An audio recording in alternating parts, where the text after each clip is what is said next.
How to delete all text messages on iPhone. To get started, first of all go ahead and open up the Messages application on your phone. The Messages app on iPhone allows users to send and receive text messages, photos, videos, and other media. It also supports features like group messaging, voice messages, and the ability to schedule messages. You are now in the Messages page where you can view all your messages.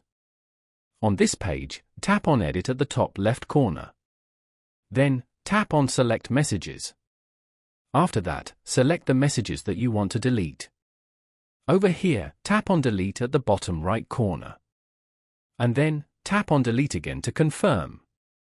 Following these steps, you can easily delete all text messages on iPhone. Thank you for watching. Please leave a like if this tutorial helped you, or leave a comment below if you have any questions related to the video.